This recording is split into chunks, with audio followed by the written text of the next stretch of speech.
panelists, true unemployment remains at a level that continues to impact women and minorities in particular.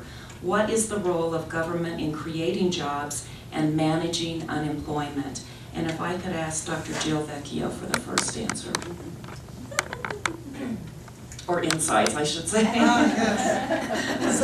So my answers will always be kind of along the healthcare route, and my mantra these days is healthcare. Healthcare is about the economy too, as well. This law, there are so many parts of this law that affect the economy.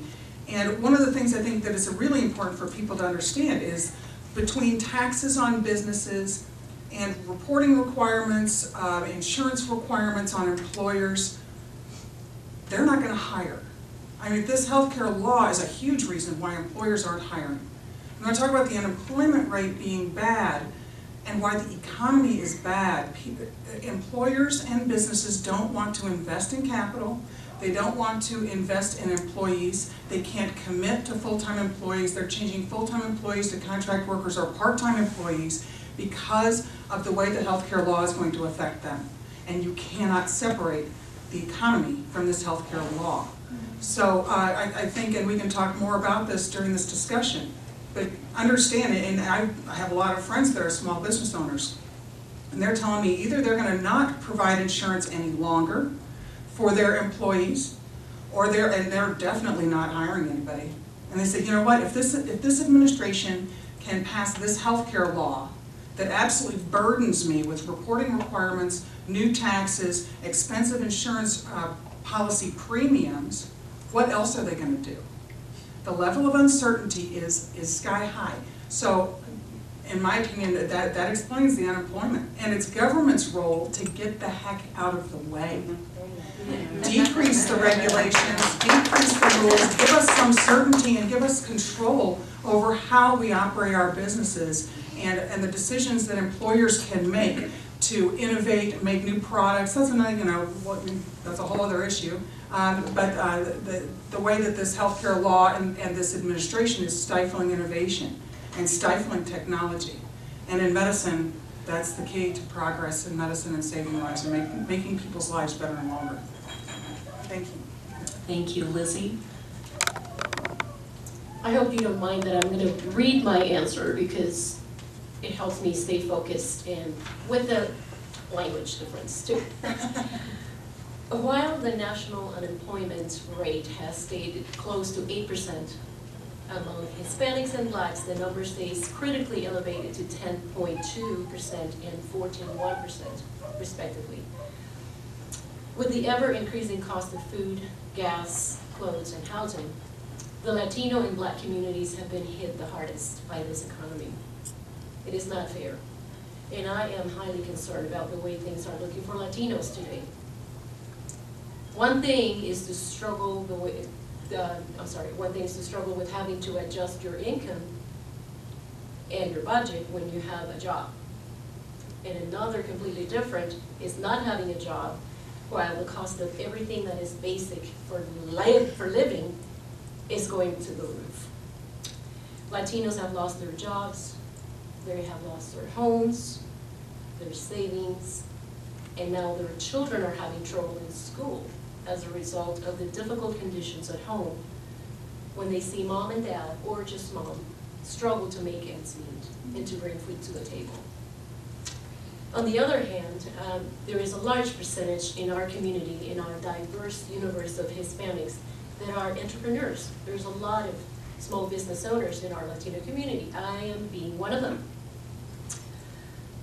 Small business owners are either closing their doors or struggling to keep them open with the excessive amount of regulations and taxes imposed on them, not to mention the new healthcare law that makes it almost impossible for them to comply with. So what do we do? This is definitely not the America where Latinos came in search for opportunity and prosperity. The role of government is clearly to create a platform where small business owners can grow and thrive so they can expand and create jobs for other people. But this can only take place with less regulation and less taxes on small business owners, especially Latino business owners. Okay, thank you. Thank you, Molly. Thank you. I agree that the government needs to get out of the way so that entrepreneurs can create jobs. You know, another thing that I'd like them to do is to stop the runaway spending, because they keep adding more and more debt that entrepreneurs and business owners and employees and individuals are having to pay. So by lessening the regulations on small business owners and by lessening the fees and the taxes and the administrative burdens, I believe that we can get to work. You know, you saw what happened when the administration gave us a stimulus of $878 billion. Nobody really seemed to see any of that money. It didn't go towards any long-term investment. The people who got that money, some went out of business and kept that money conveniently by going bankrupt. So, you know, during that year that they gave us that stimulus, we lost 3.5 million jobs. And since, look at where we are now, 43 million unemployed. The government's job is not to create jobs. It is to get out of the way so that we can create jobs. And so that's what I suggest that they do. Thank you. I can see it's going to be a problem to be the fourth one, because it's going to sound an awful lot like the other three, but absolutely it is about government getting out of the way. It is private sector jobs we want, not public sector. That has been the downfall, and globally we can see those countries that have depended on public sector jobs are really struggling right now. What I do as state senator is have small business roundtables in my district, and just 2 weeks ago had one with one of my fellow state senators who came from the Front Range, and we listened to about 25 small business owners talking to us, letting us know, particularly as it relates to state government, but what is it that we could do to get out of your way? And they had examples. They had a lot of examples. But one that really struck me was the woman who talked about having received a penalty assessment from the Department of Revenue for Colorado, and she knew it was wrong. And she tried desperately to reach somebody on the phone, never could reach a human being, eventually decided, I'm just going to pay this because it's going to cost me more in accountant fees, attorney's fees to get this resolved, and so she just paid it. That to me smacks of robbery. That is not right, and that is what drives people out of business. That's what has them say, you know what, it's just not worth it anymore. And I think we have a lot of those kinds of examples, unfortunately.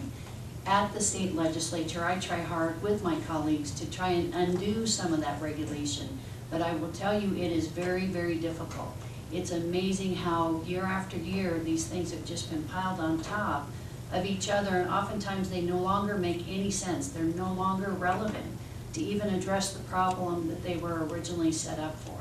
So we do have some major house cleaning to do. I think it's going to be critically important if we're going to have people who are out there able to hire employees, not just accountants and attorneys. Thank you.